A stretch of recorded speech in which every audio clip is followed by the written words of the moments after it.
Good evening. Absolutely magnificent to be here and at this brilliant event arranged by the Islamic Education and Research Academy, iERA. We have a really fascinating subject of discussion and a completely amazing panel. I must say I do congratulate iERA for bringing together half a dozen such astonishingly talented and diverse individuals.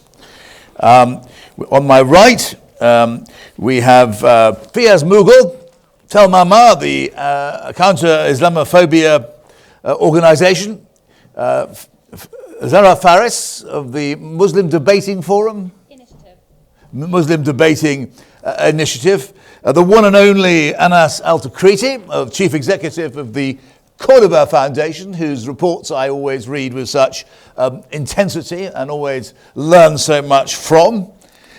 We have Mohammed, here we have a man, the most respectable man in currently present in the east of London, Mohammed Amin. He is on the Muslim Conservative Forum and also the Muslim Jewish Forum in Manchester. He's a man of very present in a very important voice in conservative circles. Hamza Tzortzis of, are you Greek? Yes, sir. I just wanted to check. Right, of iERA, thank you very much, Hamza. And the remarkable and famous Peter Tatchell, Universal Human Rights campaigner, to make up. We're bound to have the most extraordinary discussion.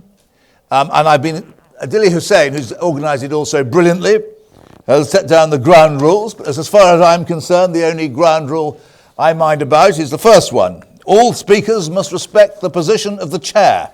There are, and it's a lot, but actually what it really says is let's all be courteous.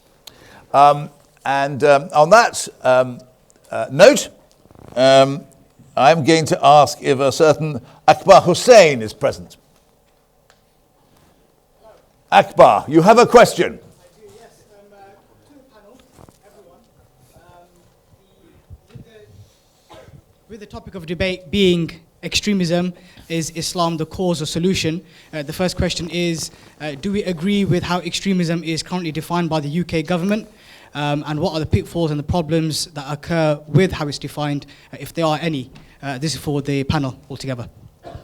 It's absolutely a fascinating question, which bites into the contemporary discussion ahead of this extremism bill, which the government, which the Home Secretary indeed is offering us any moment now. Well. Hamza Tzortzis, tell me what you think about how you would set about answering this question. But I'm going to ask all the speakers. Thank you, Peter. The government's conception of British values is democracy, the rule of law, individual liberty, and tolerance. And anything that opposes those things publicly is deemed as extremism. Now, before I get into it, I just want to say that generally speaking, there is some kind of correlation between Islamic values and Islamic values. I've written an essay on this, which is publicly available on the iERA website, that we have concepts of tolerance and compassion and giving people rights and tolerance of other faiths. And we have an amazing historical tradition and a spiritual tradition that allows humanity to live together comfortably. However, the problem I have with the government's conception of extremism is its ambiguity. Because, for example, if we were to apply their definition in academia, you can't discuss alternatives to democracy anymore. If a professor so-and-so delivering lectures on political science starts saying, well, you know what? Actually, I don't believe Britain is really democratic. According to many charities and think tanks, actually Britain isn't, because it has the first past the post system. Because if it was truly democratic from a Platonian perspective, right, or an Athenian perspective, you would have 80 MPs in Parliament now belonging to the UKIP, right? I don't support UKIP, by the way, okay? But I am between a green and a blue, which makes me purple, right? No? Anyway, so from that perspective, there's a problem with the vocal opposition to these values. Because isn't the whole point of a liberal democracy to debate and to discuss and to articulate these values in a positive way? Isn't that what makes Britain Britain? I remember I was speaking with John Ware, the famous John Ware, and he said, we're not about banning, we're about dialogue, we're about discussion. And I think it's fundamentally flawed for Cameron and others because they've been advised by a bunch of neoconservative crazies, no offense, and they're saying, oh, just shut these guys off, close their civil space. But the problem here is it shows weakness. Strength for Britain is to discuss and to have dialogue, and that's also a Quranic perspective, debate, dialogue, in a nice way. But how would Tel Mama react to these measured comments from Hamza?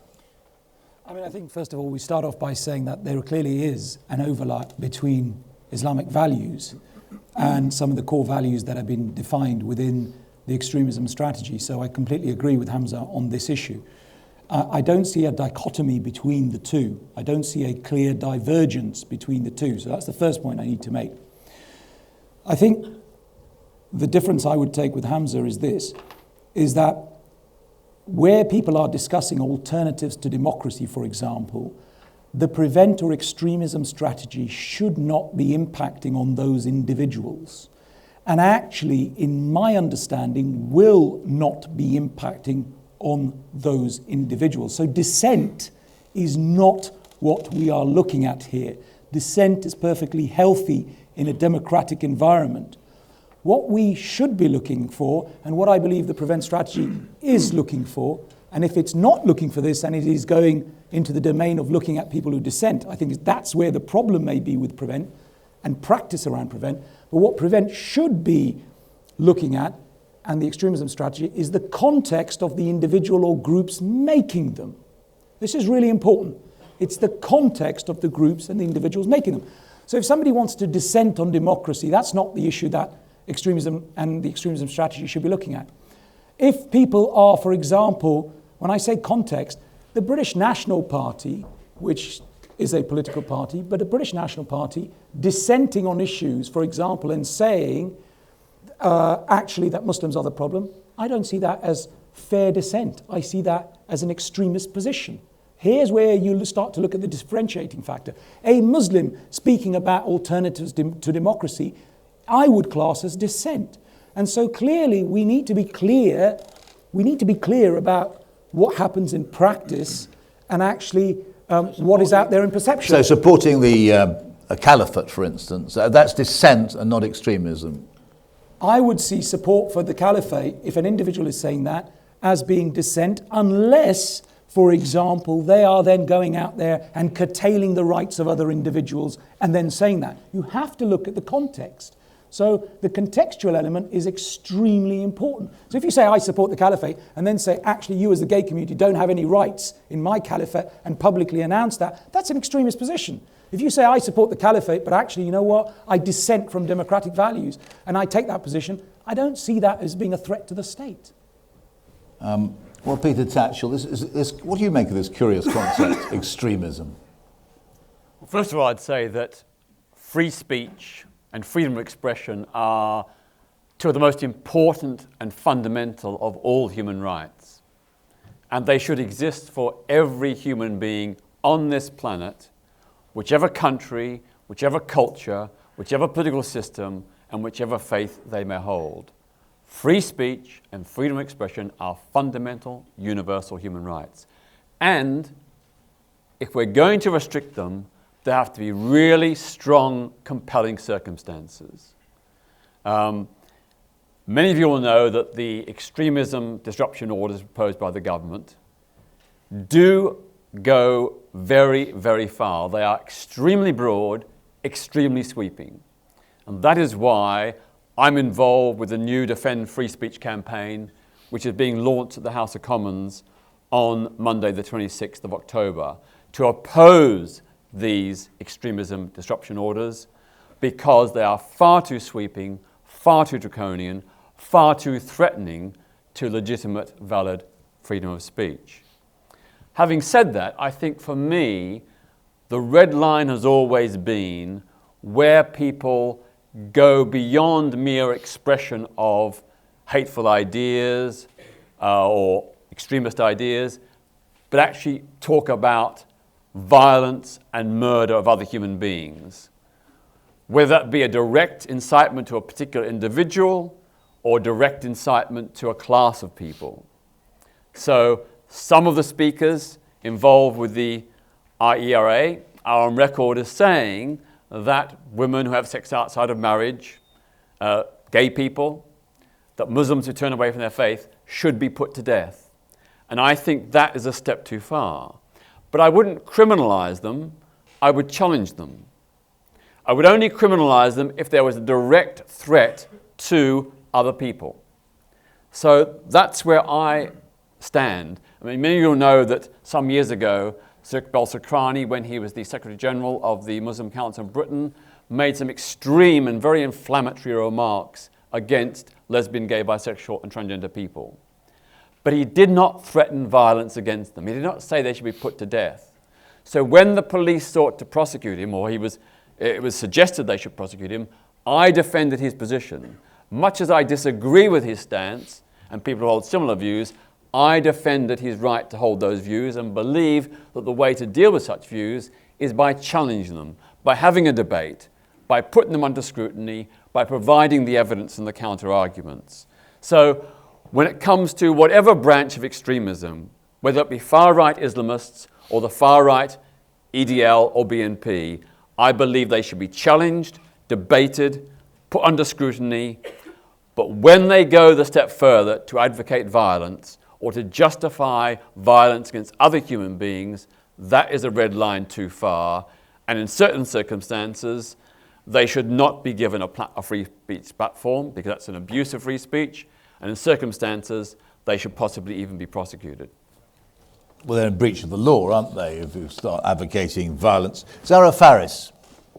Well, I think it's very easy in these types of discussions to inadvertently concede that either the British government or liberalism as an ideology somehow gets to define or take a moral high ground on what is right or wrong and what constitutes an extreme version of reality or an extreme belief. Now, the fact is, extremism really is in the eye of the beholder. For many Muslims here, we might see, for example, liberalism's conception of individual autonomy that allows the rich to legally extort and oppress the poor, exploiting the poor through gambling shops, interest banking that creates wealth concentration amongst some, depriving it from others, prohibiting some intoxicants, allowing others, and then punishing people for what they do whilst they're intoxicated, invading other countries to feed their sort of vampiric desire for progressing their own economies on the false assumption that human progress comes from production, and its own stated belief, liberalism's own stated belief and execution of military expansionism to spread the ideology of liberalism. Now, it would be very easy for many Muslims to say these are extreme ideas, but the reality is extremism is a pejorative term which we use and has been used throughout British history to silence the dissent of anybody who holds a different opinion to what is the accepted mainstream.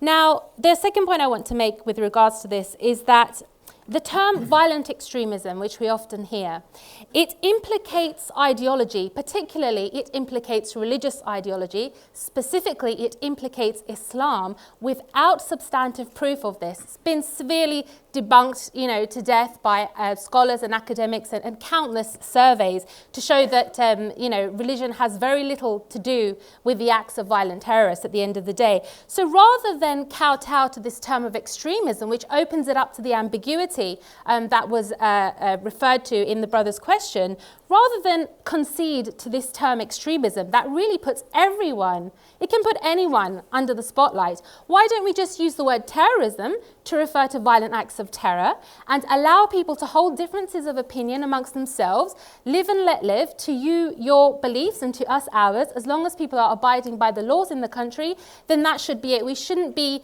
offending each other by using these terms of extremism and silencing people with fear.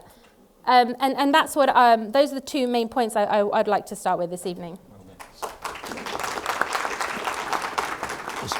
So you're challenging the language, Zara. Anas Altikriti. in risk of making this a very boring debate, I have to say I agree with everyone tonight. I know some of you who are expecting some fiery, heated exchange. Well, you'll have to wait. I don't know what's coming. But the problem is also always with these labels. I mean, whether they be extremism, whether they be even terrorism, you know, I'm still to have that kind of, you know, to know what the parameters that define someone who's teetering on the borderline of terrorism and not. I understand some, you know, as I think that Fiyaz put it quite eloquently in terms of the fact that what he thought and what he saw, and that is precisely what the problem is. Where he stands is different from where you know, Theresa May stands apparently. And you know, most of us will have our own opinion, and Zara said that it's in the eyes of the beholder. Where is the line drawn? Where does an extremist begin and where does, you know, moderate start? All this is in regards with where we stand in our respective contexts. But I would like to go back a few steps, if I may. And I know that Peter is a cricket fanatic, and I'm going to use an expression and throw a googly.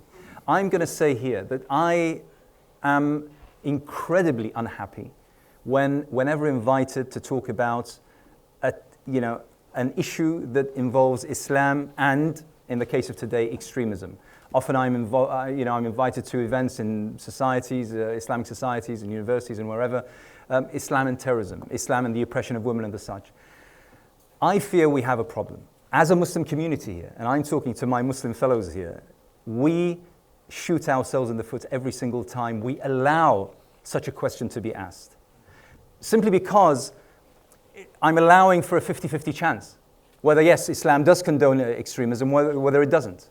It's as though I'm asking myself about a code that I know for a fact condemns extremism, condemns going beyond particular lines, and the kind of disparaging of others, being discourteous to other people. You know, that in itself is barred by Islam. So I fear that the title itself is problematic, the language is problematic, but also, the way in which we're debating this. I mean, I'll tell you what, it would never occur to anyone to accept, to enter, or to entertain a discussion about Hinduism and the oppression of women, Judaism and terrorism. Never have we heard it happen, and to be perfectly honest, it should never ever happen. These codes are, they shouldn't be questioned, they shouldn't be put to that kind of test. What we do test, however, is the behavior of those who belong to that particular code. And that's what hopefully we will come to discuss. I have a perennial problem with these labels, with extremism, radical. We used to talk about fundamentalists. Now we don't talk about them anymore. It seems that the label doesn't work, isn't fit for purpose. Then we moved on to radicals. Then from radicals we moved on to extremists. And we're just moving on from one label to another simply because the media needs new terms. The term that I do understand, and I think that we can all agree on the definition of, is violence. And that is what we abhor, that is what we denounce, that is what we must repudiate. I'm going to slightly abuse my position of chair to say I don't agree with what you just said. I think that extremism has been a very carefully constructed term by intellectuals and government ministers, which gives me the opportunity to ask Mohammed Amin, the Conservative presence, whether you feel happy about the use of the term extremism by the Conservative administration and the impending extremism bill. Well, first of all, I'm the chairman of the Conservative Muslim Forum, but I'm here tonight speaking entirely on my own behalf. I'm not speaking for the Conservative Party. I'm not even speaking for the Conservative Muslim Forum. Extremism is something that you find amongst people of all religions and of no religion. But for the purpose of tonight, I think I want to concentrate on extremism amongst Muslims, not because I think Muslims constitute a particularly special problem, but you never analyze anything properly if you chop all over the place. So I'm not interested in talking about extremism amongst Jews or extremism amongst Christians, etc.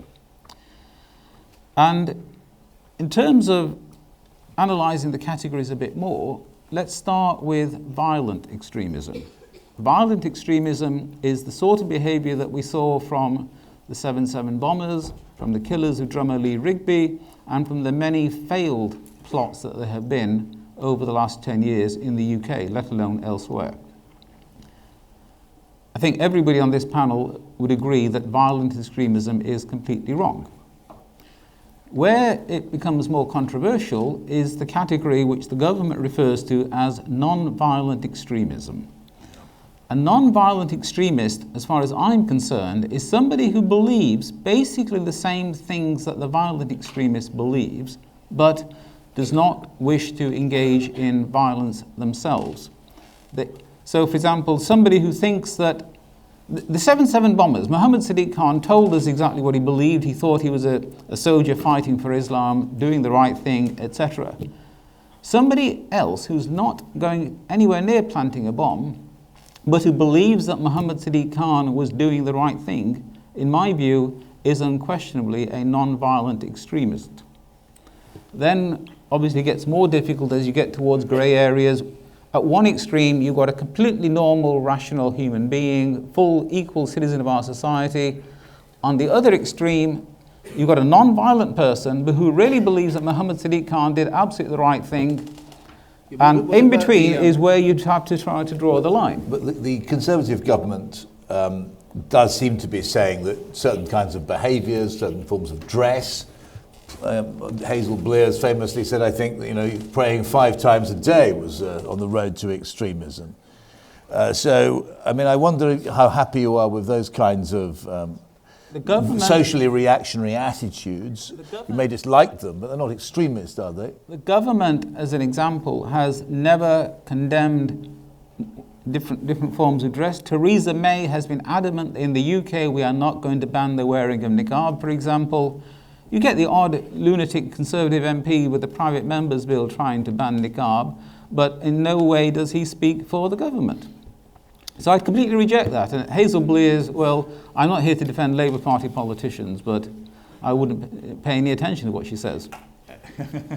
Anyway, that was the first round of questions, and I think I congratulate the speakers. You're all reasonably concise. You didn't go on. None of you went on for too long, and now the format from now on seems to be that we're going to have questions asked to individual speakers. Of course, we need to get a dialogue going, but I won't necessarily ask everybody to come in, though I'll give everybody the opportunity to come in. And for the first question here, is Yusuf Patel here? There you are, sir. Where are you? I can't. Anyway, you're here.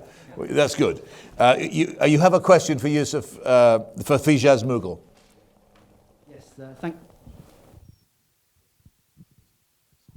Okay, my question is, Fiyaz, you told The Guardian last month that university Islamic societies were a breeding ground for very ultra-conservative views, which you claim in a modern pluralistic society, students would find it difficult to relate to. Isn't this the same kind of scaremongering assertions that anti-Muslim neocon groups such as Student Rights and Henry Jackson Society peddle? That's a good question. But for somebody who defends Islamic communities against Islamophobia, being linked to the Henry Jackson Society is quite an interesting assertion. So the first thing, I think we're on polar ends of the scale here. The second thing I got to say is this. The comment I made was in relation to a specific university. A specific university. I would not be claiming that all Islamic societies were breeding grounds, because that would play to the very kinds of anti-Muslim prejudice that I tackle every day of my professional life. So let's be clear, this was a very specific university. And the reason why those comments were made, because a review in that specific university took place around an individual who had gone out to Syria and who is still active and has been involved in killing British nationals in Syria. So the university undertook a review of their processes, because an individual has actively been involved in the beheadings and killings of British nationals. Very serious situation.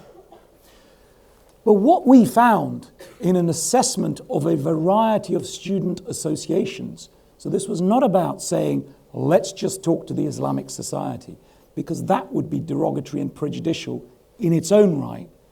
What we did was to meet with a variety of student associations on campus. And in the discussions of meeting with a variety of different student associations, we found out that actually, sadly, in relation to the leadership of that Islamic Society, it was mainly male, predominantly male, very specific in its views about women and their positions and roles on the Islamic Association. We found that other minority Islamic groups and Islamic associations, including the Shia Association, felt that they were excluded, felt that they could not undertake bookings of venues because they were pushed out by the Islamic Society.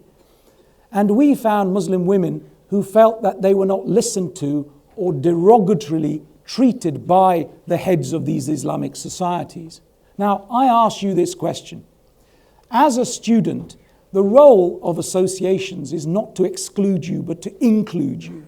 The role of associations is to make your life as comfortable and as informative, as an informed a student as possible. It is not to exclude you. It is not to be derogatory to your minority beliefs or status. It is not to say that you as a society or you as a student we're not going to engage with because you are a Shia student. Those are views that I would find abhorrent. Those are views that are exclusive. That's why, in relation to this review, we came to that principal position. Now, let me just finish by saying that an association is there to provide pastoral care and support. As I said, it is to provide support to students. This was far from providing support to students. And that's the position we came to. So I hope I've clarified that in the context in which the statements were made. Hamza, you're bursting to, and you go out to universities, I believe. So yes, according to the Henry Jackson Society and Student Rights, I am probably the most popular speaker on campus. That's because I have lots of free time. And what I find difficult about their analyses, not yours particular, but their analyses, is that it's methodologically fallacious. They don't do, for example, a linguistic analysis of every single speech and say, look, these are the nice things, these are the bad things. What they say is, there's someone who is Muslim, he has a beard, this is the kind of undertones, and he's been on campus, therefore there's extremism on campus. And the irony is, if you were to do a linguistic analysis of every single speech I've made in the past 5 years on campus, you would think I'm a hippie. Honestly, I probably mentioned compassion more times than the Dalai Lama himself. And that's why it's a problem, because there's an agenda. And that's what I don't like. And I just want to, although I agree with you, we must be inclusive, I just want to just pick on something which I find a little bit difficult. And if you can clarify. You mentioned first someone went to Syria from that campus. And then now you mentioned certain ideas that some people may deem to be extremist or conservative. You've linked the two psychologically. But for me, that's how it comes across. Because in one minute you're saying there's a concern on that campus because someone has gone to Syria, and we did an investigation, and look at the views that they had. Now, from an outsider perspective, they'll be think, oh, there must be a link between the two. And that's dangerous. Although I agree with you, we must be inclusive. Yeah. Let me clarify that. The review took place because somebody went out there. In the findings of the review, we found that there was an exclusive nature that was being promoted by an association. The two are distinctly different. We did a review on the basis of somebody going overseas. We found something else which was problematic regarding the structural issues in the university. So there is a clear distinction there.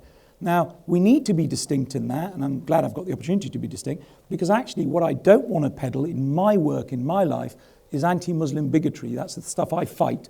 We don't want to peddle it in that process. So to be clear, you're not saying there is a cause here? There is a? That you're not saying there is a cause, for example... No, we're saying there's structural issues that need to be looked at structurally in the university, and in no way which has nothing to do with Syria. Which has nothing to do with Syria. And in no way should we deem these students to be extreme or related to Syria. These are structural issues that the university needs to look at and address. Thanks for clarifying. Thank you. Are you happy about that? Extremely. Anybody else want to come in at this point? Right, we got another. That was very, very enlightening. These structural issues. I want to get to. I always find structural issues very problematic, I must say. Now, here we have Mahbuba Hussain. Mahbuba Hussain. I apologize. You're right. Yeah. Would you like to ask a question, sir? Madam. Oh, madam. God, what a ghastly assumption I should make. My question is to Mohammed Amin. You said in an interview on Ummah Channel back in July, I have no hesitation whatsoever in saying that I believe homosexuality is a sin and something God has said is wrong. Is it fair to say that according to David Cameron's logic, you are now a non-violent extremist who's on the conveyor belt to possibly carrying out violence against homosexuals?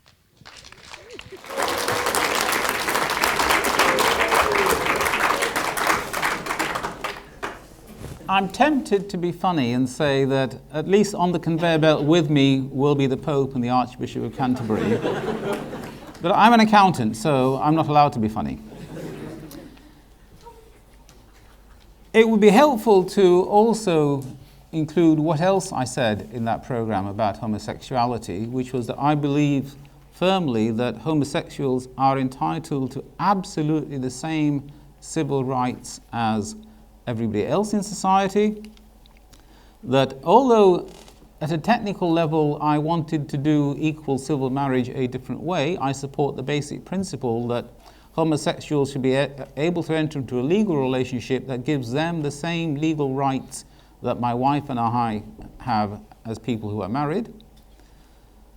The key thing is, what is the totality of a person's beliefs? You can't simply pick one particular thing that a person says or believes and use that as the sole way of identifying whether that person is a potential violent extremist, whether they're being radicalized, whether they are just completely normal citizens or have already started to go off the scale.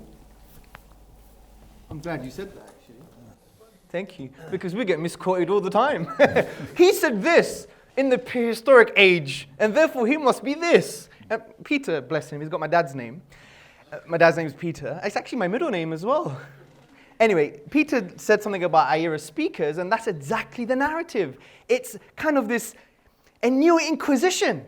You said this, I never heard it, but my friend told me, and therefore, I don't like it, and therefore you're an extremist. And I'm really happy that Mohammed has said that.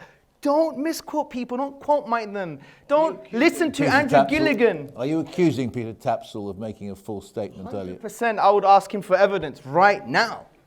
Okay.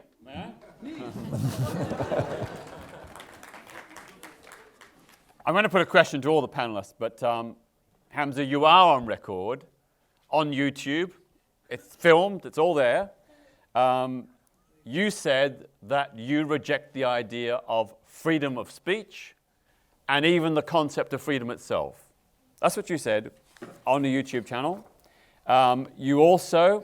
No, we'll come back. You can have a chance to reply in a minute. Make sure you get back. Yeah. You also were asked in an online discussion in 2011 whether you supported the death penalty for apostasy, the death penalty for blasphemy, and you answered yes, that Islam does support that, and you personally support the death penalty for Muslims who give up their faith and for people who blaspheme against the faith. You also, in a blog, compared homosexuality to cannibalism and necrophilia, and supported the idea that it should be totally criminalized. And in a debate at Birmingham University in 2009, you were specifically asked, do you condemn punishments such as stoning and amputation? And you refused to answer. Now, I'm going to give you an opportunity to reply to those, thank you. but these are not tittle-tattle, they're not gossip, it's not innuendo, these are recorded statements you've made. Yes. And I would like to hear your answer to them. Yes, but this is precisely my point.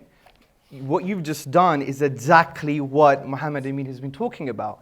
Because if you were to go to my website, for example, there's a big bold page and it says clarifications and responses. If you were to do your homework and listen to the first debate, you'd understand my practical approach on dealing with apostates, which I mentioned so many times: compassion, give them dawah, which means articulate a positive, compassionate case for Islam.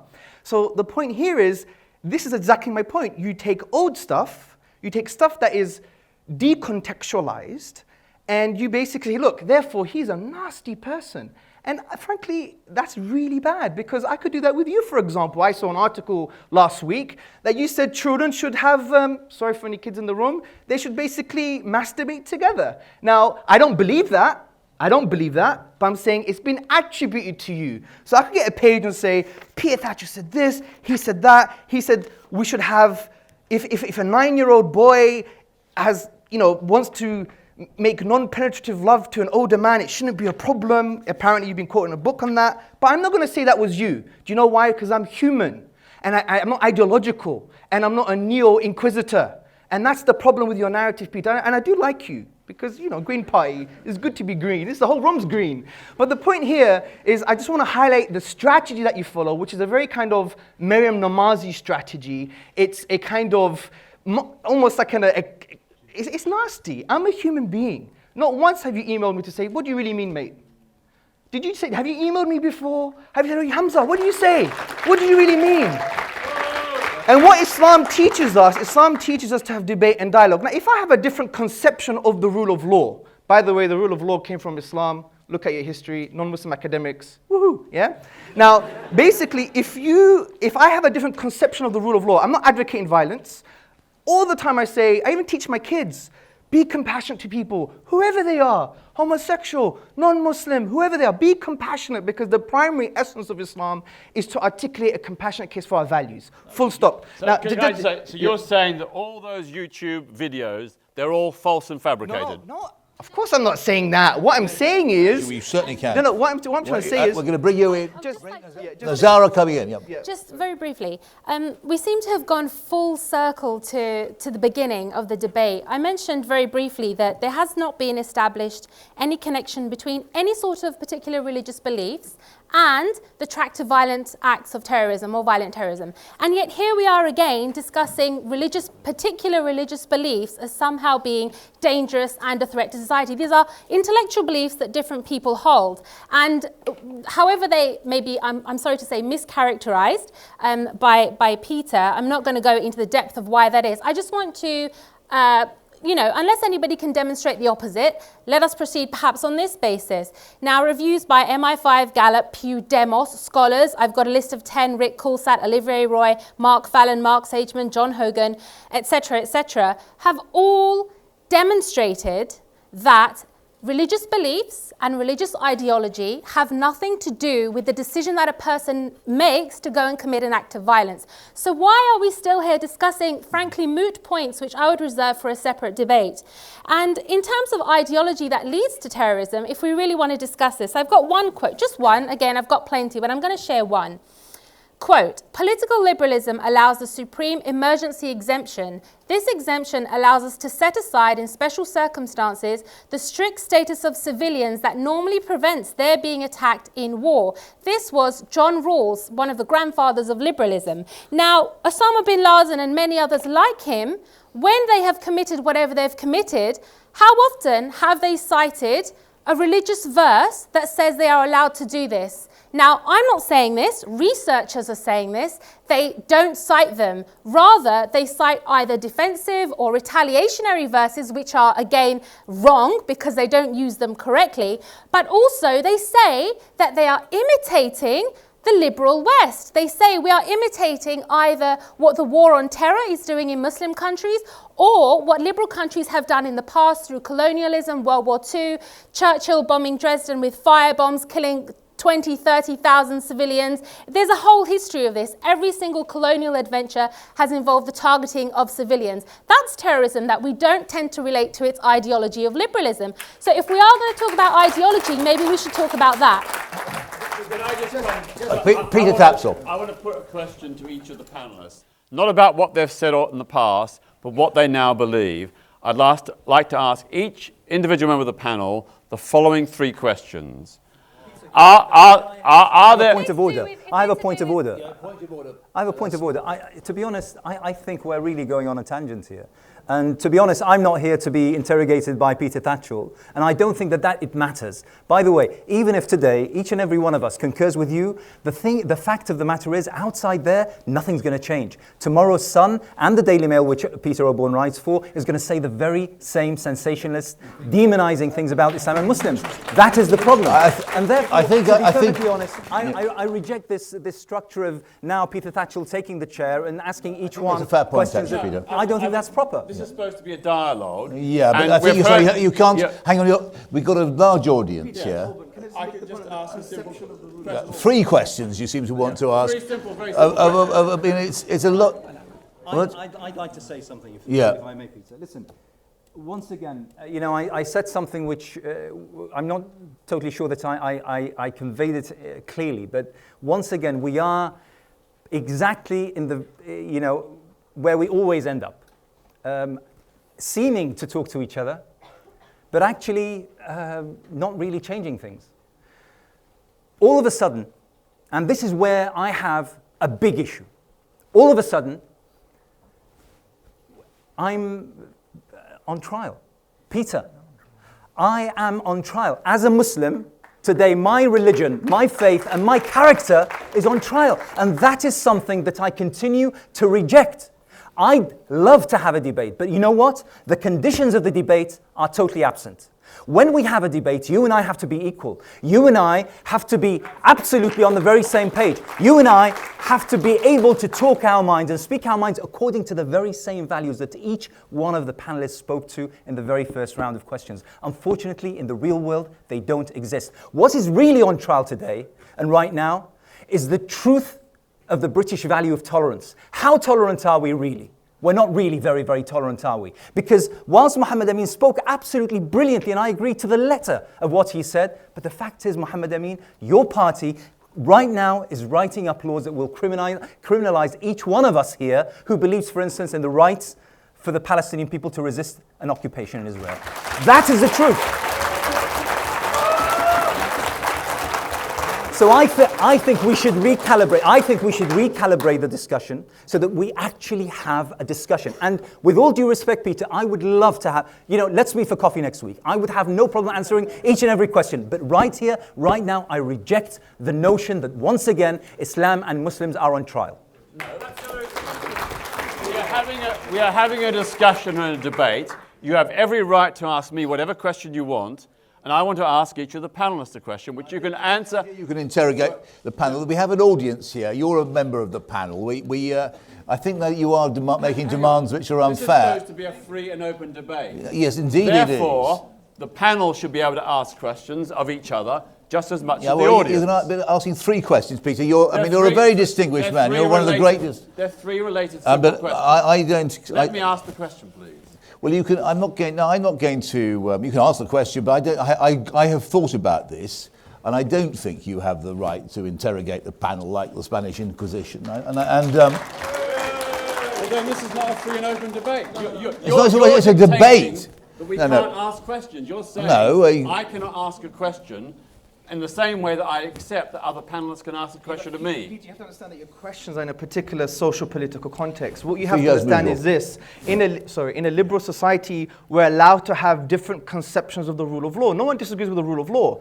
Now, to articulate conceptions of the rule of law, you can't just say yes or no. Do you agree with this? Do you not agree with that? This is bullying. You can't, honestly, because you have to empathize from the perspective of the Muslim audience, because we're always attacked on a daily basis by the media and politicians. What you have to understand is this.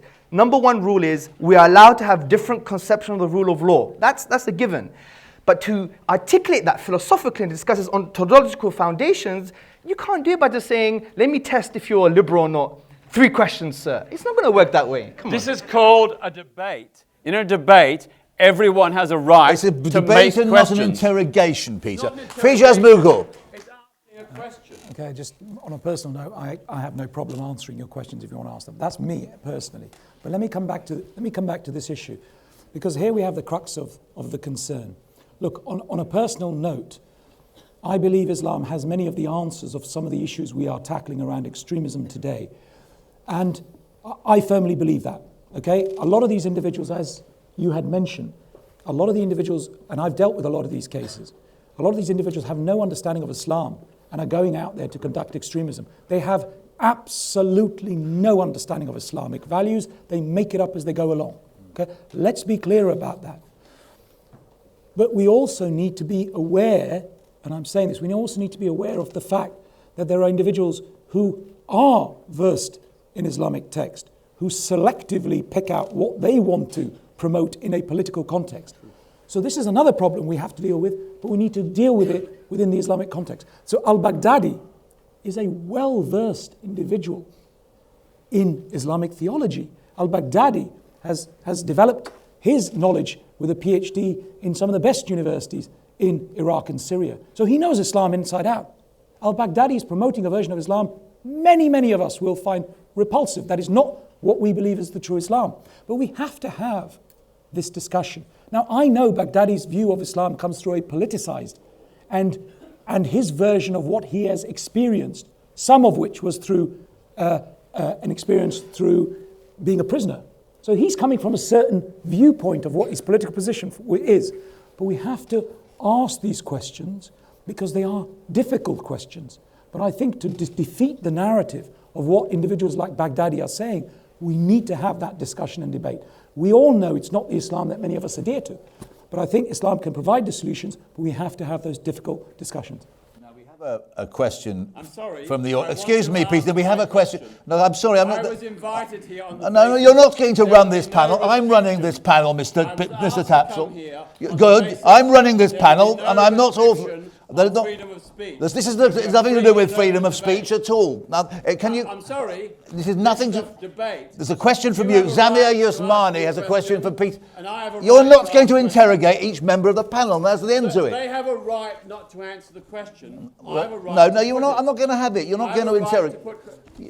This is not a free and open debate. No. This is a censored debate. It's nothing to do with censorship at all. You're trying to take over the panel. I'm not trying to take over. That is, you're being extremely.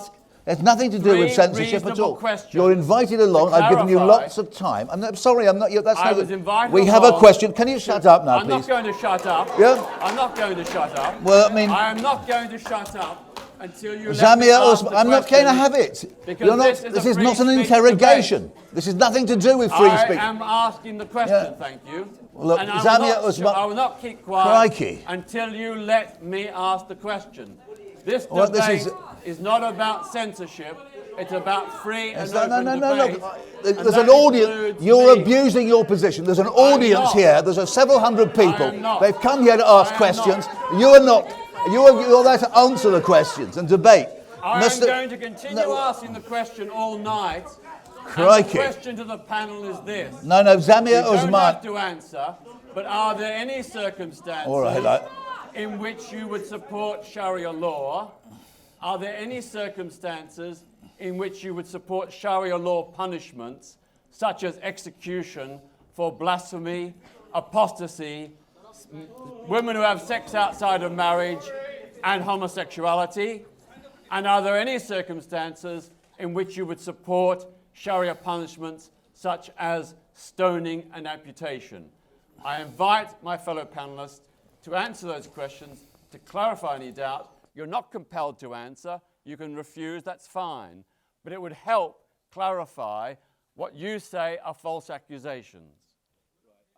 The fact of the matter is, Peter, is that whether any one of us said yes, we support, or no, we don't support, will change absolutely nothing. And by the way, it'll change nothing in your own mind and your perceptions and your prejudices against Islamic Muslims. That is the problem. That's the real problem. That's not true. If any of you said we do not support Sharia punishments like execution why do you regard the faith, I would applaud you. It would be absolutely naive of you or naive of anyone to regard anything that Hamza says or Mohammed, Amin or Fiyaz or myself or Zara as being representative of entire Islam. That is extremely naive. And the fact that you think that by posing these three questions and getting a one-worded answer without delving into the context, I'll tell you what, I absolutely support Sharia, but you know what? The Sharia that I understand and I've studied, not yours that you've gotten from the Sun and the Daily Mail. I absolutely support Sharia because your concept of Sharia has nothing to do with true Sharia. That is what I would say. But this is not this kind of discussion. I would love once again and invite you to have a couple of hours of coffee with me. And let's talk about Sharia. Let's talk about everything that you want to ask him. And I'm pretty sure that everyone here would say absolutely the same. That is how debate happens, Peter. Not in front of an audience which you want to sway one way or another with one-worded answers. You can answer as long as you want. Peter. Those are 3 reasonable questions which would clarify the concerns that some people have. And it's your opportunity to say what you believe. And I will accept your answer. But all I want to do is hear it. I think some people in the audience want to hear it as well. And it's not about Islam, it's about your personal view. Right. Why are you concerned about us? Why are you concerned about myself or we're talking here about the concepts of Islam, the concept of extremism, the whole impact upon our society in the future. Today, right now, you have a section of British society, the Muslim community, made of more than 3 million people who are actually afraid of their own government, who hear all these things about the values of tolerance and freedom and equality and the such, but they don't see it. They don't see it in their schools, they don't see it in their universities, they don't see it in their workplaces. That is the real problem. Yet you're here trying to badger us for one-worded answers on issues that people go for years and years and years to study and to get degrees on and the such, and from that you want to make a judgment on whether Islam is good or not, or whether Muslims are good or not. What we have to understand is, even from a practical context, Peter, if you were my neighbor, and you didn't have milk, I'll give you milk. If you had a heart attack, I'll be the first to give you CPR. If someone tried to attack your home, I would sacrifice my own life to protect you. That's what Islam teaches me. And that's what you have to understand the context of a Muslim. Even if you were to say yes or no to your questions, the point is, it's irrelevant from the practical context that we're living as British citizens. You're my fellow citizen. And at the end of the day, if you needed milk, CPR, or your adopted kids to be taken care of, I would be the one to do that. And that's why you shouldn't, because that's what you have to understand. These kind of questions are almost demonizing. They have those kind of undertones. But I'm telling you, Peter, move in next door. But I just want to make one point. The point is, I agree with Fiyaz. He says it as well with I like the way he speaks as well. He's not crazy like me, right? So Fiyaz basically made a beautiful point. Islam is the solution. And that's why I want to bring it back to the topic, Peter Oborne, if possible. What we've done in Britain... What we've done in Britain, we have basically said that the solution to extremism is going to be outside of the mainstream Muslim community. But if you study Islamic history, you would see that the solution to extremism from an Islamic context has always been the classical orthodox scholars. And this is why, when you look at the 7/7 bombers, and you look at what happened in Woolwich, all of these atrocities, none of them had an orthodox educational pathway. None of them had a nuanced orthodox educational pathway. They adopted ideas from the internet or from so-and-so. And that's why it's very important for us to bring it back to this discussion. Islam has a concept of ghulu. The Prophet ﷺ, our beloved Prophet said, not to engage in ghulu, which is a form of extremism or excessiveness. Ibn Qayyim al-Jawziyah, the 14th century theologian, said this is going between the extremes. Stay on the middle path. The Quran, in the largest chapter, Surah Baqarah, on the 143rd verse, says to be on the just middle pathway. So the point here is, when you look at these values and you see the classical orthodox scholars, they have always been the kind of mechanisms to prevent tyranny and extremism. But what this government is doing, they're basically getting other people outside of the mainstream Muslim community and saying they're the ones who's going to define what Islam is. And that's the problem. You're going to alienate, you're going to create a spiritual vacuum. And I'm telling you, and God forbid, if this happens, you're going to create far more extremism. We need to create more civil space for orthodox Islamic scholars that have prevented extremism for centuries, and our history is a curriculum vitae for this. This is not an academic issue. For 2 decades, I've lived with constant death threats from Islamist extremists who threaten to behead me, burn me alive, burn my flat. Those kinds of threats I live with for 2 decades, and the people justify it in the name of Sharia law. That's why the question I'm putting to you is relevant to my life and the threats I've lived with for all these years. And I would ask that those panellists who want to answer my 3 questions, if they want to. I think what we do need from one of the panellists is a statement about Sharia law, and I don't recognise. I think that would anybody like to do? And I don't think you can use. Of course, that's why I'm asking. No. I think that, you've made an assertion that Sharia law is being justified. Is being used to justify the most appalling threats which are being made against you, and I think that's what I would like to have answered.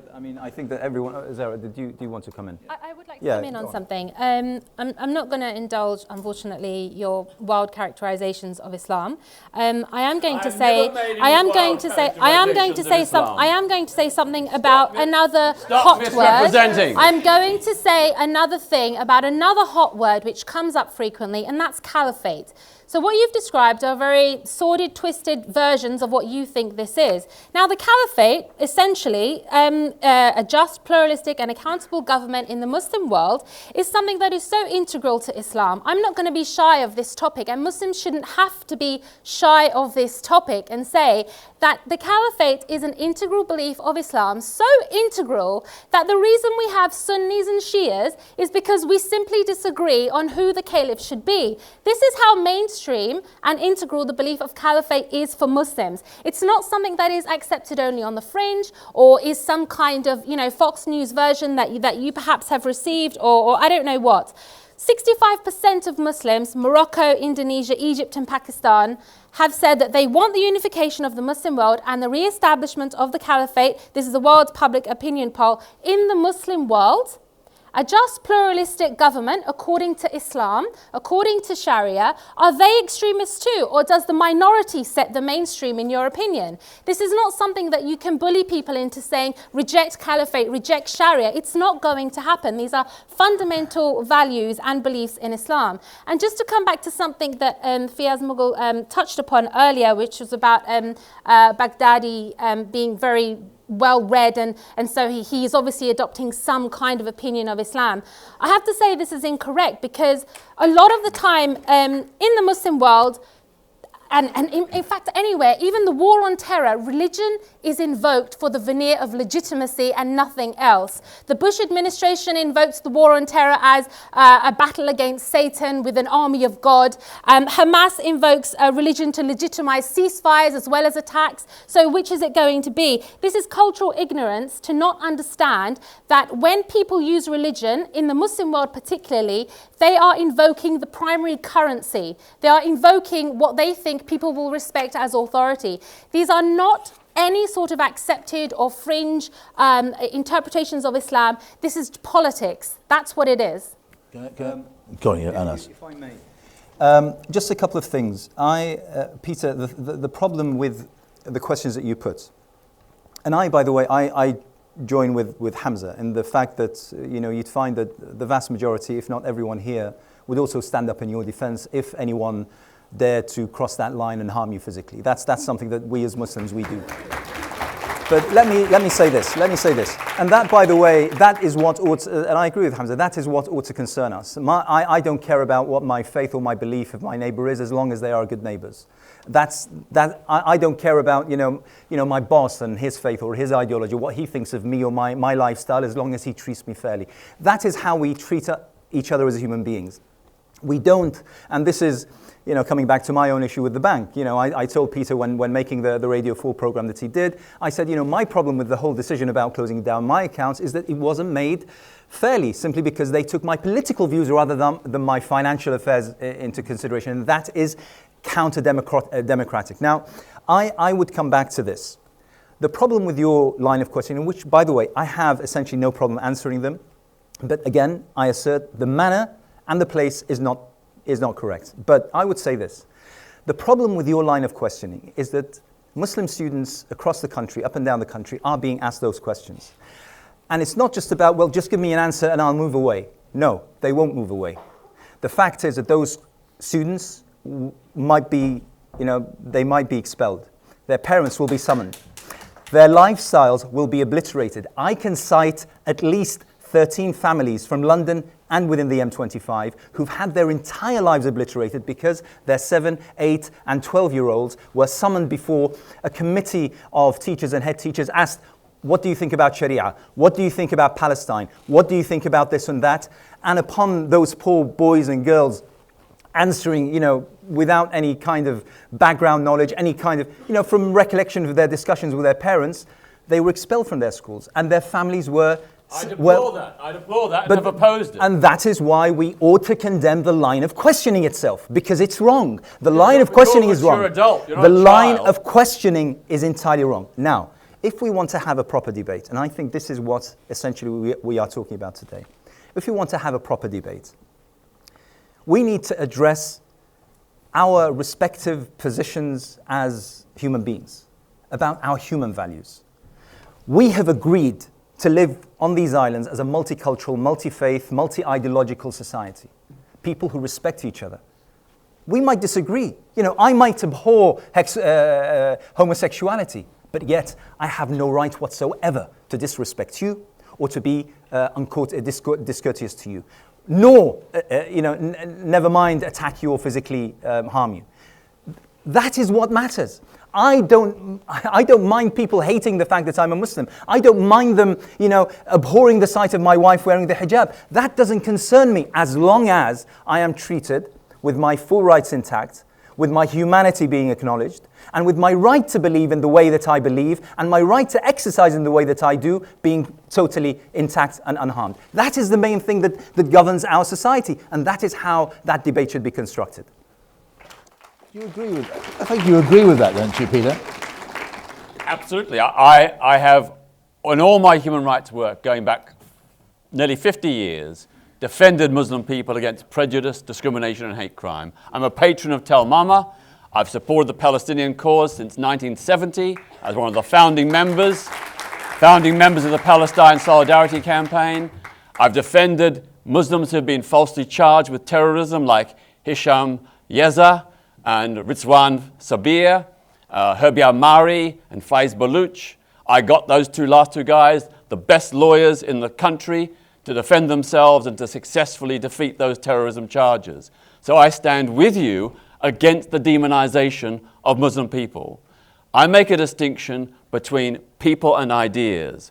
All ideas should be open to scrutiny and where necessary to criticism, but we always must respect the individual. Muslim people, whoever they are, and all people, must and deserve respect. Yes, Fiyaz, and then we'll go on to the next question after Peter you. said it as eloquently as possible. I mean, I have, in our work in Tel Mama, we have had Peter defend the Muslim community, let me tell you, on numerous occasions. And he has stood up when he doesn't have to. But he also has a history where he has been attacked, and I've seen some of the malicious attacks on him. But actually today we have Peter Tatchell who's defending Muslims from being blacklisted or being blackballed as a homogeneous community that actually can be influenced through extremism. He stands up against that. So actually, Peter is a defender of civil rights. He's a defender of human rights, and I think we need to warmly welcome that and appreciate that. This reminds me of what happened in Canada. There was all these haters hating our launch in Canada, and our PR man at the time, Salim Chaktai, had to meet the LGBT community. And if you did your Google search really well, you'd see that there is a magazine, a homosexual magazine, that actually was praising Salim. Because Salim, he's got an amazing charm. I don't think he's here today, so I could praise him. And he was basically saying, homosexuals have spiritual needs as well, and we need to connect with them and give them dawah, which means articulate a positive case for our tradition, exchange ideas. And I think that's what it's all about, really, and especially in our context. Let's talk rather than misquote. That's very important. Now the next question. Humaira Subhan, is she in the audience? Humaira Subhan? Yes? I can't see. I can't see very well. Oh, that's wonderful. As a Muslim woman wearing hijab, how can we interact more with the community to erase misconceptions about us? Zara Faris. Well, I think regardless of your wearing a hijab or being a Muslim, I mean, Islam has typically in the past not really looked at women as, you know, hijab wearing creatures that have special circumstances around them. It's just looked at them as Muslims. You know, you wear the hijab, doesn't change the fact that you're a Muslim and you are living your life being a mother, being a doctor, being a teacher, whatever it is that you're doing.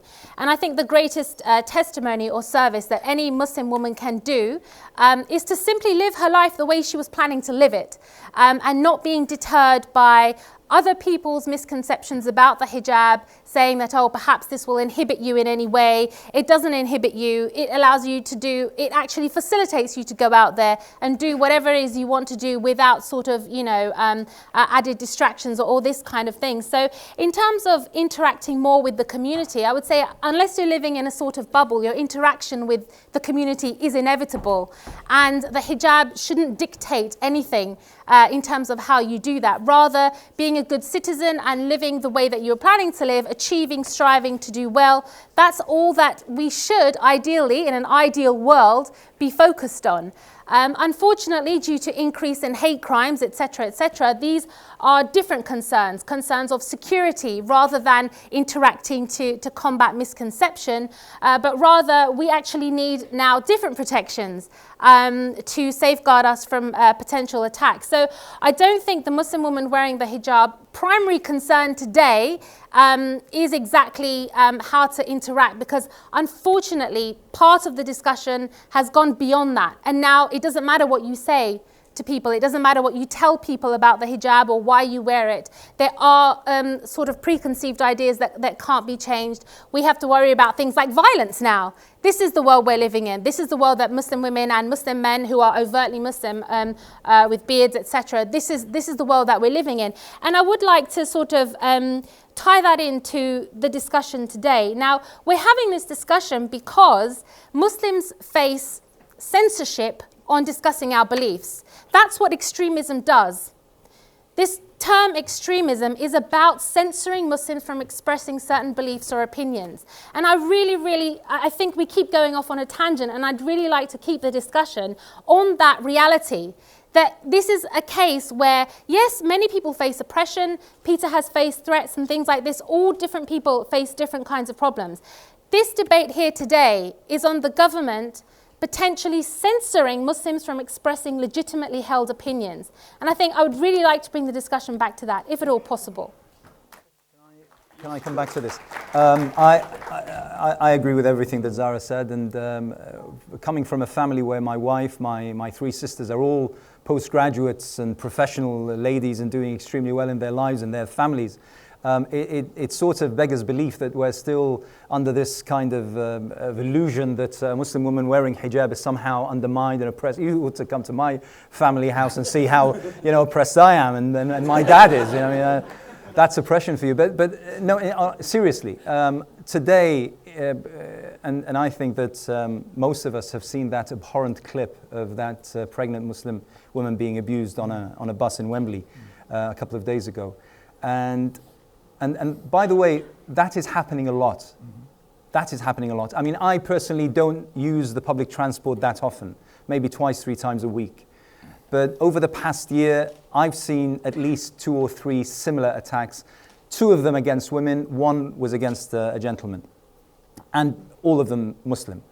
I would say that in light of the fact that today we are facing a rise and a hike in Islamophobia on every single level, including physical attacks beyond the verbal. To be honest, to me, I mean, and by the way, every woman has the right to wear hijab, not wear hijab, wear it the way she wants, the color she wants, the fashion she desires. She's absolutely free to do so. But to do so within the environment and the climate that we have today, heightened Islamophobia, I think that takes a lot of guts. And I think that takes a lot of courage. And to be perfectly honest, a woman who decides freely to wear hijab and to go to work and to go to university or to go out and socialize or to do whatever she needs to do, that is, you know, a real signifier of real freedom, which we must protect. Peter. I absolutely defend the rights of Muslim women to wear the hijab, for anybody to wear whatever clothes they wish. That's a fundamental human right. And I agree that here in this country, shockingly and shamefully, some Muslim women have been insulted, threatened, and even physically attacked simply for wearing the hijab. That's absolutely wrong. But we also need to recognize that in many parts of the Muslim world, women don't have a free choice to not wear the hijab. And in some countries, women are pressured by their family, by their mosque, by the community to dress in ways they don't want to dress, whether it be the hijab, the niqab, the burqa, or whatever. So I think freedom goes both ways. It includes both the right to wear the hijab and the right not to wear it. And we must remember that in so many Muslim countries, women do not have that genuine choice.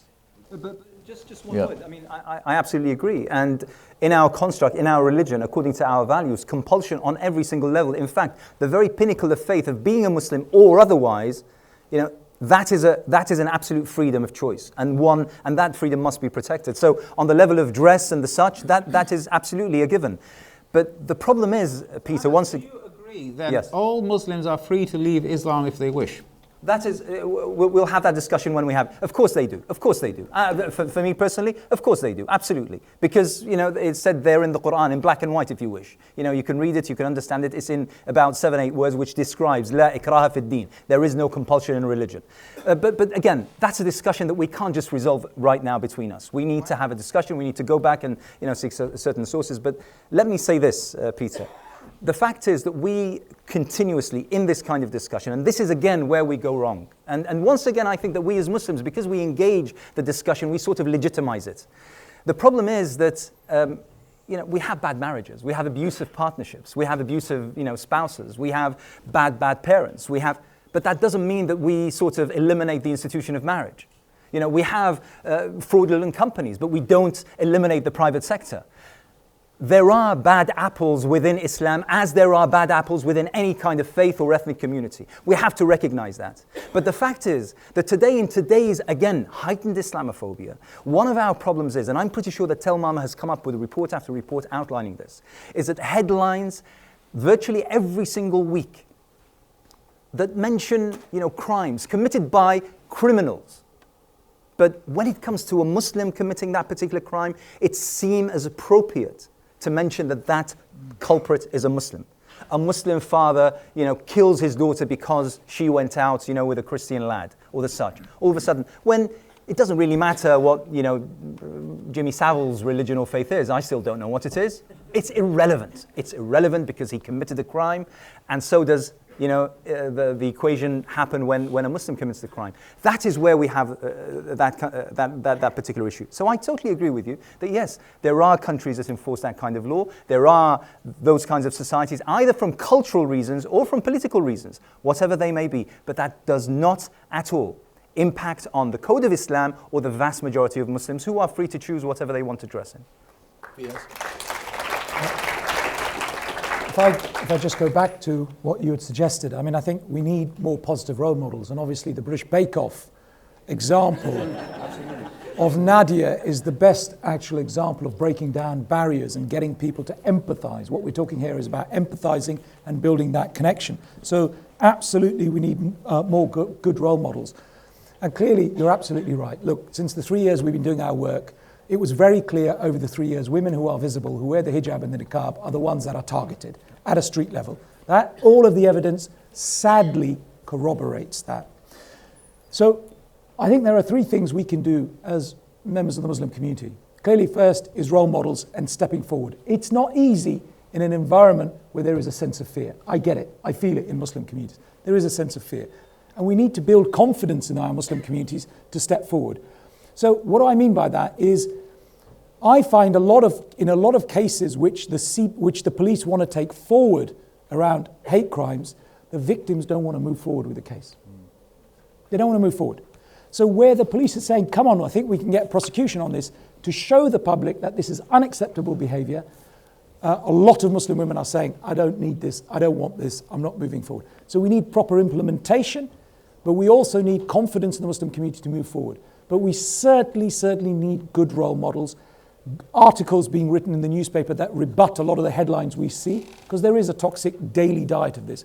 But let me also say, look, be confident, because we are still the safest country in Europe. You go and wear a hijab in Slovakia today, and you are in serious trouble. Or you go wear a hijab in Romania and see the levels of Islamophobia. So let's also keep this into context. We are in a safe environment, but there is work to be done. Of course, add on absolutely. something slightly to the previous question, and something that David Cameron said a while ago about British values, muscular liberalism, and how Muslims need to sign up to British values, essentially. And I want to deal with this because that sort of underlies this idea of Nadia being she's a great baker, but she said herself she wasn't there to represent Muslims, and people sort of used that example as, oh, this is what it means to embrace British values, which means to bake a cake, in a tent in the rain. This is not British values, and British values would not prevent terrorism in the same way that they don't prevent any other crime. They don't prevent being, a British patriot doesn't prevent someone from committing murder, rape or theft or any of those things. So until someone can demonstrate that British values generally prevent crime, I reject the notion that somehow we have to adopt British values in order to prevent terrorism. Just a couple more things on British values. You don't have to be a nationalist to be a good citizen. Many a rebellion and uprising were triggered by the horrible thing of nationalism, which drives people to frenzy and to do crazy things. So again, British values, not the answer. And finally, what this tells us is that Muslims who are born in this country, grow up, go to school here, when you go abroad and you think of home, this is where you think of, you don't actually get to say what constitutes British values. You simply have to submit to a dictated idea of what it means to be British. You actually have no say in this conversation, according to David Cameron. So this is what I'd like to say about British values. It's not an answer. We were talking about Islam, cause or solution. I'd like to come back to solutions. And I'd like to just say that there's two things that I would say. First of all, three things actually. First of all, abandon the use of this term extremist. It's pejorative, it's offensive, it gets us nowhere. It leads everyone into this quagmire where we don't know what's going on, we end up on ridiculous tangents. Secondly, Muslims in the Muslim world should be allowed to unite and appoint for themselves their own governments, be left alone to manage their own affairs, with their own self-determination and autonomy. If that means a Muslim government and a caliphate, let them do it over there. Finally, based on, as a solution, based on so many of the things that we've heard from, people who have actually committed acts of terror, blaming it on foreign policy, simple solution like South American countries, Switzerland, Ireland and South Africa, Western countries should simply refrain from military invasions in those lands which breed this sort of resentment. And those are the solutions that I would say, are the solutions to and the answer to this debate. Is it right that the British government should not take a military action abroad which it feels it's in the national interest or is right for humane reasons, but for fear that somebody's going to blow up a tube in London? I don't understand that point. I would say, I would just say that this has always been the excuse of any government. A veneer of, we're doing it to help you. Resources has nothing to do with it, or something to exploit has nothing to do with it. I know it may be controversial, but just a very, a quick quote. Even, for example, Osama bin Laden himself said that your security is not in you becoming a Muslim or you accepting their way of life. He said, stay out of the security of theirs, and that's how you grant your security. So they don't want, if you want to stop this thing happening there, this is what they have said. It's because of foreign policy, it's not because of religion, it's because they feel tampered with. Mohammed, Amin. I completely disagree with Zara. Let's take a concrete example. In 1991, when Saddam Hussein's Iraq invaded Kuwait, the Saudis invited America, Britain, France, and many other countries, including Pakistan, Egypt, etc., to form a coalition to liberate Kuwait. And you have people like Osama bin Laden getting completely outraged by that, because as far as he's concerned, to have any non-Muslim soldiers in Saudi Arabia is committing a sin. That's what motivated people like Osama bin Laden. Coming back to policy is not a cause for terrorism. Foreign policy, And that solution to that would simply be to change foreign policy. foreign policy is cited quite regularly by terrorists as their reason for committing terrorism. Prime Ministers, Robin Cook cited it, intelligence chief cited it, the 7/7 bombings, every single security chief came out and said it was because of the Iraq war. It's not just terrorists. It's intelligent academics who are actually citing foreign policy as reasons for terrorism. I'm supposed to be speaking, you're just interrupting me. As I said, British foreign policy is regularly cited by terrorists as a reason for committing their acts of terrorism. That's not a surprise. And that's why our security services warned before the Iraq war this is likely to increase the risk of terrorism.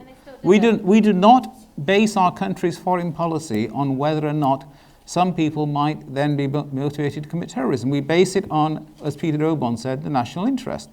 You can argue whether the Iraq war was or was not justified. Why did Robin Cook say what he did? However, coming back to what you were saying about... No, we make British foreign policy in the national interest. What is good for the country as a whole? Pardon? Even if that means killing too I don't think that you're defending the Iraq war. No, I'm not. No, I mean, which was a... Maybe use a different example.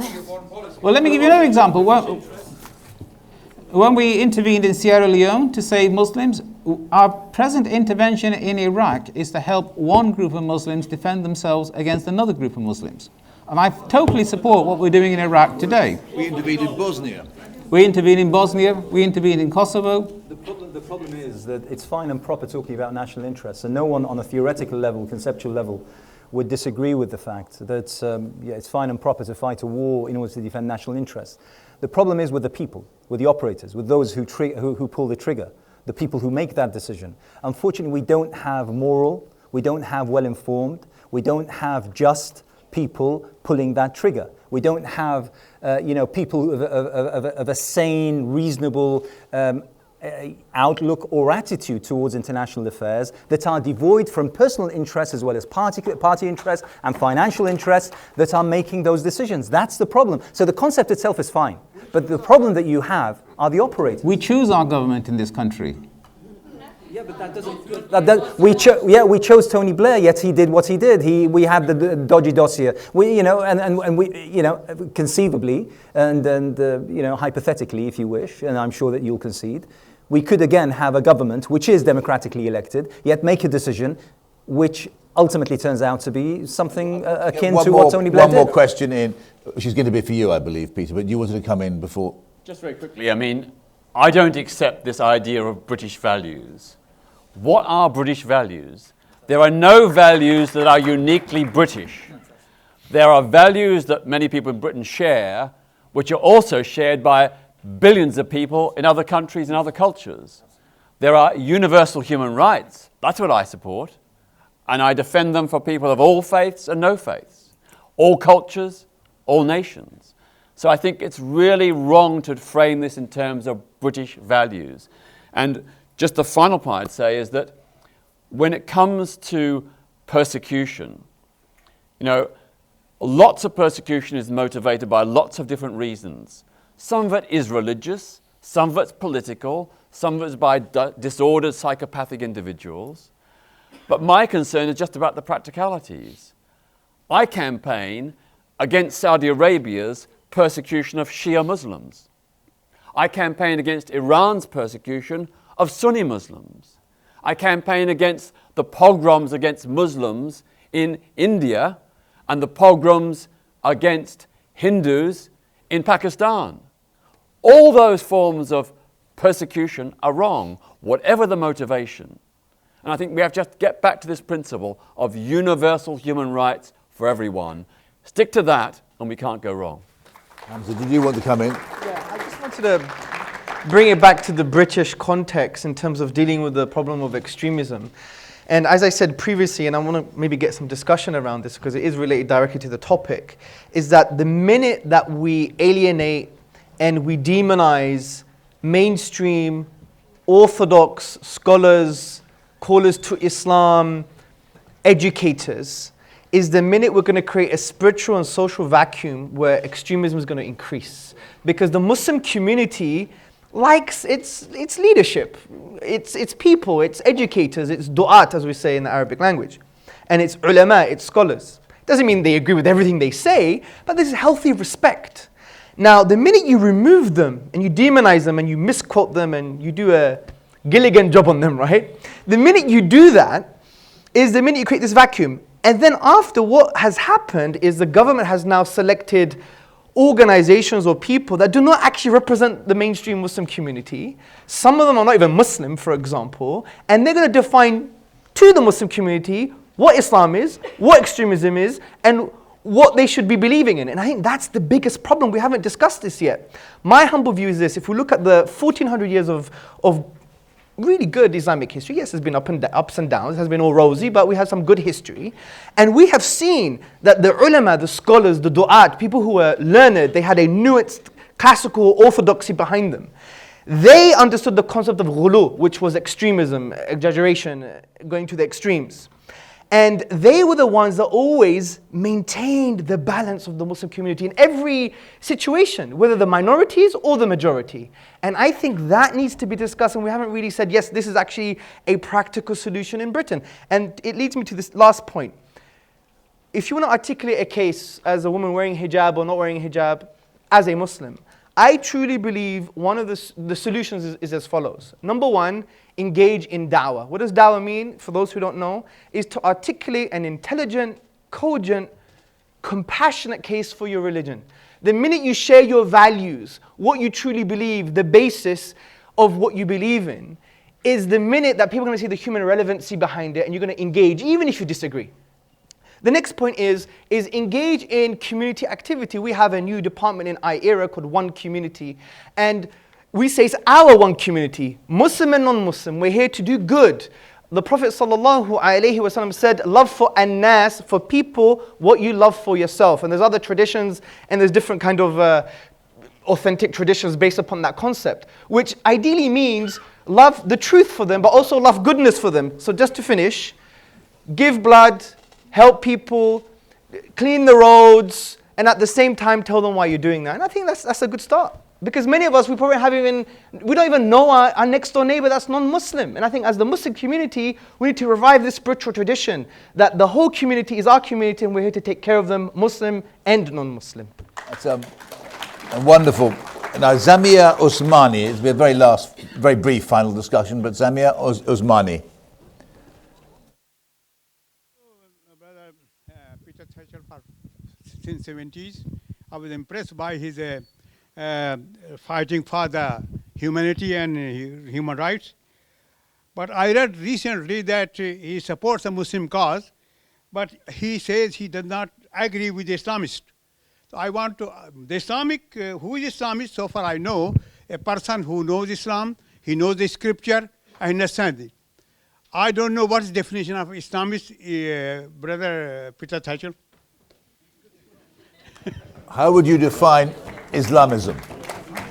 Well, I make a distinction between Islam and Islamism. I also make a distinction between Muslim people and Islamist ideas. Islam is a religion, it's a faith. Islamism is a religious political movement which seeks to impose a religious dictatorship. It wants to make Sharia law the law of the land, to impose upon the rest of society a particular interpretation of Islam. So one is a belief, one is a faith, and one is a religious political movement. So you have, for example, Islamists in countries like Saudi Arabia and Iran. They have made Islam into the state religion and the basis of all law, and that people who wish to have other faiths and live by liberal democratic principles are not permitted to do so. So that's the distinction I make. But I would repeat what I said earlier. Muslim people are different from both Islam and Islamism. Muslim people, like all people everywhere, deserve respect. But not necessarily do we have to respect those ideas which pervert Islam to advocate violence or religious dictatorship. Now, Peter, I think that tonight it's quite clear that we agree on most matters. But this is something that, as a word of advice, and this by extension to anyone who's watching this. Once again, as I first asserted, beware of labels. These labels are, for the past 20 years, I think, if you Google me, you'll find that I was described as an Islamist, and that I follow an Islamism line. Now, I never chose that. I never elected one day to wake up and call myself an Islamist. It was given to me. The problem with that is that I had no say in defining what it means. That is the problem. And therefore, everything that you've said about the meaning of Islamism according to Peter Tatchell, I don't agree with. I don't see as, I stated my case regarding compulsion on the basis of faith. So, political ideology and the such is a given. The fact of the matter is that, again, these labels are politically motivated. They're used in order to pursue certain agendas. I would warn against the use of them. And therefore, again,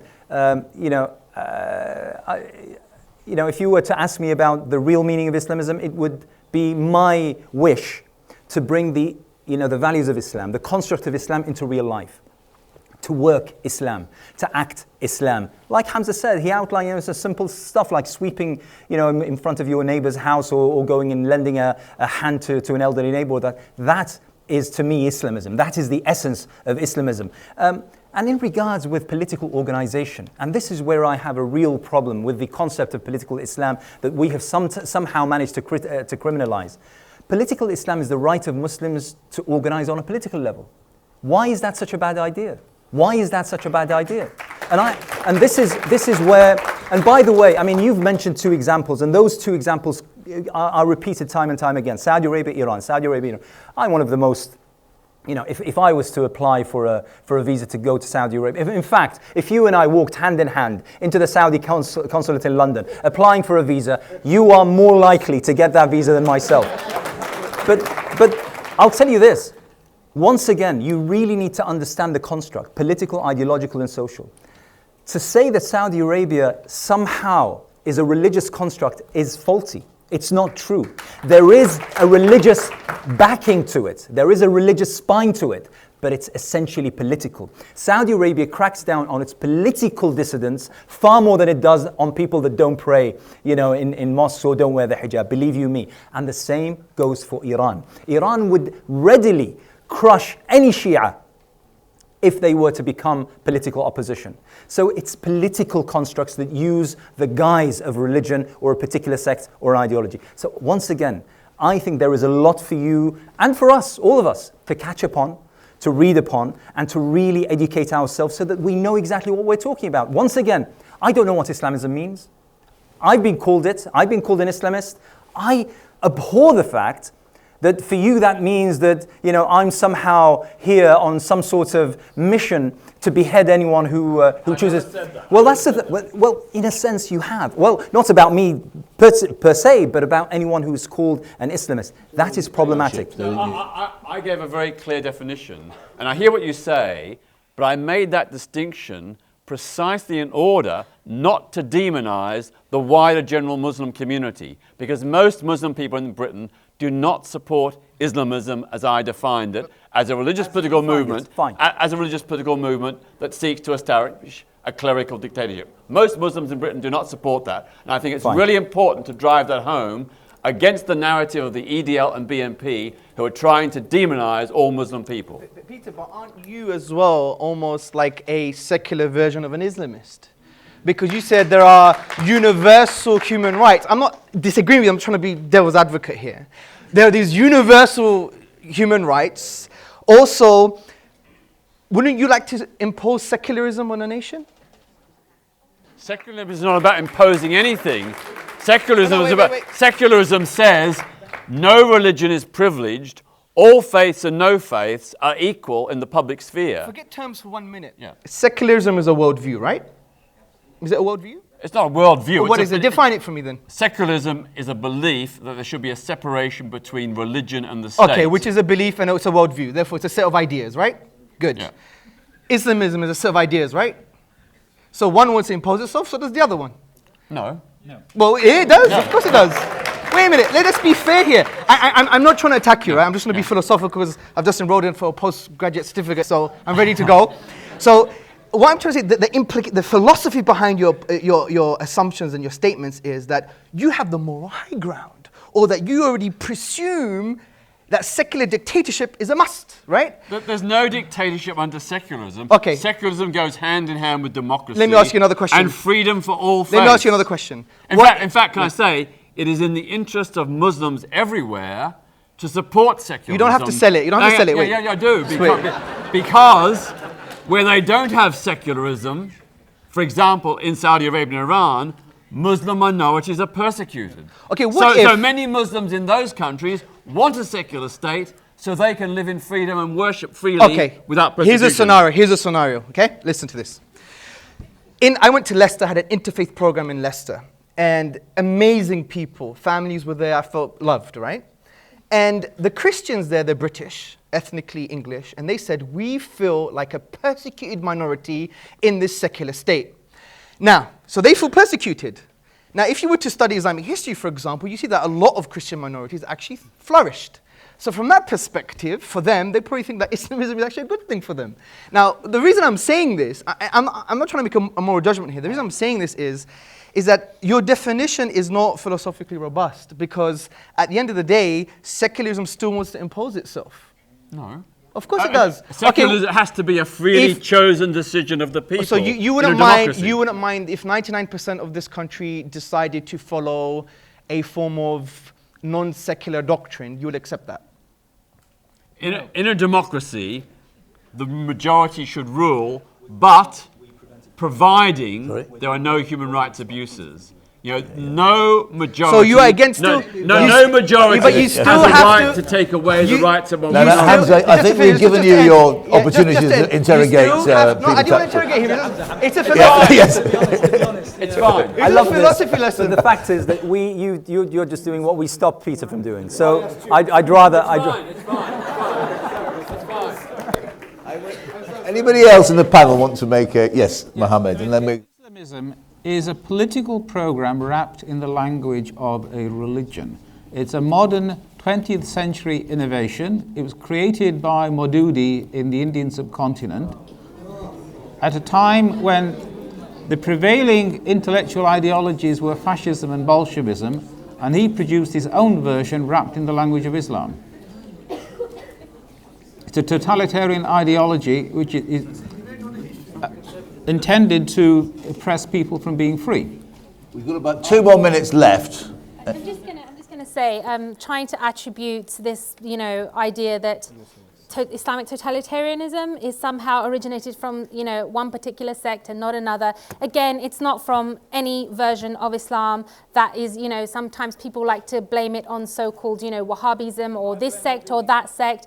There was a Sufi, the leader of a Sufi order in Sudan who claimed himself to be a Mahdi and said that his version of Islam was correct and went on a totalitarian mission, killing other people and doing this sort of thing. So it's not one sect of Islam or one type of Islam. It doesn't originate from Islam at all.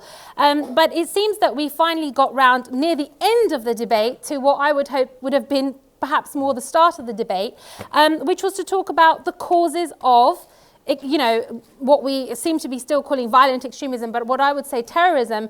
And I wish we would have started with this or come to this earlier, which is the problem of foreign policy. And I bring it up again because I want people to, if not discuss it now because we're running out of time, think about the points that I made on this and go and research this. Research what these people have said for themselves. Research what MI5 security officials have said. Research what ministers have said and look into this for yourself. And you might come to a different conclusion as to what is the cause of terrorism. I'm going to give all of the panellists 1 more minute to wrap up, finishing it with Peter Tatchell at the end. The question that I wanted to start off with is why is it that we are talking about Islamic extremism in 2015? The timing is essential. Just round the corner, East London Mosque celebrated a few months ago its 110th anniversary. Muslims haven't just arrived on these shores. Muslims aren't a new phenomena within British society. Muslims have been around Britain for at least 110 to 120 years. We have, sayings that there's a mosque in Sutton that's 120 years old. So we've been around. People from 100 years ago, they prayed the same way, they read the same Quran, they dressed in very similar ways, and they believed in the same construct that Muslims believe in today. Why is it that the world today, in 2015, is so engrossed about the question of Islam? What has changed? The thing that has changed are the wars, are the occupations, are the war on terror, is the kind of narrative that we are having that is resulting in this hype, that is resulting in this heightened, securitization of everything. We need to ask the question of why is it that we are talking about extremism? Why isn't it that we're talking about the social diseases that our people, our neighbors, Muslims and none, are suffering from on a daily level? Why is it that we're not talking about the NHS and the ill? Why is it that we're not talking about the elderly? Why is it that we're not talking about the real problems that are hitting on people's lives on a daily basis? Why is it that all of a sudden the thing to talk about, the thing to make money out of is Islam? Why is that? Yep. It's a little bit long, that, and that's Fiyaz. I'll go back to what I stated before. Islam is one, I think, solution to extremism. It is one element which is powerful, which can be an antidote to some of those individuals who use Islam for their extremist and political rhetoric. So Islam has solutions. The problem we have in the United Kingdom is we don't have a lot of well-versed religious leaders who can put that message across. In fact, a lot of the mosques that you go to still have khutbahs that are not in English. We have to go back to the basics and ensure the fundamentals of our preaching reach out to young people to give them the solid theological basis, because Islam can provide a powerful solution to this. Let me just say two other things very quickly. Foreign policy is one element. It is one element, but it is one element of the extremist issue. So we have to acknowledge that. We also have to acknowledge that there are people who go out and go overseas who are not worried about foreign policy, but have their heads filled with a whole load of other rubbish. So ideology is another element. Gang culture, which draws people out, is another element. So foreign policy is one of a number of other elements. Last thing, we have challenges ahead, but we can overcome these challenges. Be positive. The Jewish community has been here in this position about 100 years ago. We can overcome, and we must remain positive, because through that positivity, we can engage with other cultures and other communities and be equal citizens. That's what we're looking for.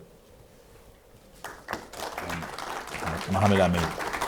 It is attitudes to Islam that are the cause of extremism, and it is different attitudes to Islam that can be the solution to extremism. And being more specific, when people think that they are entitled to impose their Islamic religious beliefs on other people, regardless of whether they're imposing them on Muslims or imposing them on other non-Muslims, that is where extremism starts. And the solution is to recognize that Islam is entirely a matter between the individual and God, and for nobody else.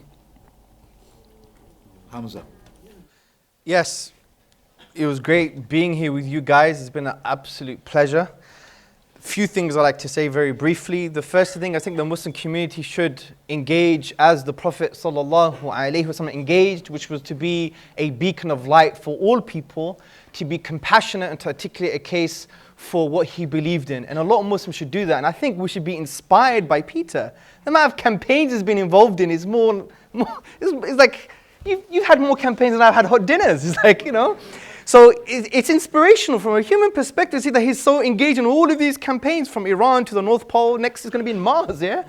So the point is, let's get involved as a Muslim community. Don't be afraid. You have nothing to fear. You believe you have the truth. You believe you have the compassionate values. Just articulate them and people are going to love you for who you are.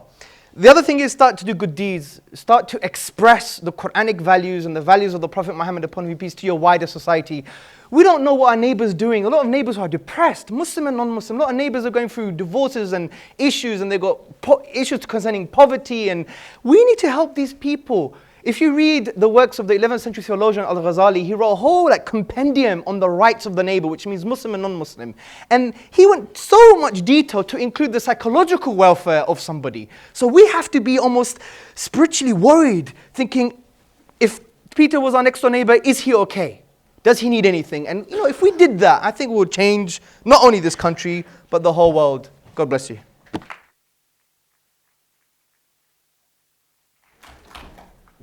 My other panelists have on a number of occasions pointed out foreign policy issues as being at least one of the motivators of so-called extremism. And I agree. Until there is a just peace in Palestine, until the Israeli occupation ends, the Middle East will be a hotbed not only of violence, but terrorism and radicalism. So if we care about these issues, we have a duty as a global community to ensure that the Israeli occupation ends and that the people of Palestine have their own free, independent state. The final point I'd just say closer to home is that I do think that most Muslim people in this country do have a live and let live attitude. But we do have a problem with a small minority who do disrespect and even threaten Muslims who don't adhere to their particular version. And the persecution of Ahmadiyya Muslims in this country by a small minority of fellow Muslims is something that needs to be challenged. They have a right to live without fear. And I was really, really shocked that when a Luton newspaper, I think it was last year, carried an advert from the Ahmadiyya Muslim community celebrating, I think, 150 years in Britain, some Muslims bombarded that newspaper with a demand that they retract and apologize. And eventually the newspaper did that. I think that's very, very wrong. Ahmadiyya Muslims have as much right to live freely and openly in this country without fear of attacks upon their homes, their shops, or their mosques. And as Muslims and non-Muslims, we should stand together with them and with all Muslims and with people of all faiths to defend the principle of rights and freedom for everyone. I'd just like to say that I don't know about everybody else. I thought this was quite an amazing evening. Really fascinating. No. Well, the panelists are just incredible. And the audience, brilliant. Really engaged, fantastic response. I felt very privileged to be here tonight and watch these amazing clashes across the table and felt a bit part of it. So thank you all very much. Well done, and thank you to iERA for setting it up. Well done, Dilly, who kept on ringing me up. It's been a really worthwhile occasion. And so I wonder if we could all give a huge clap to our half a dozen superb panelists.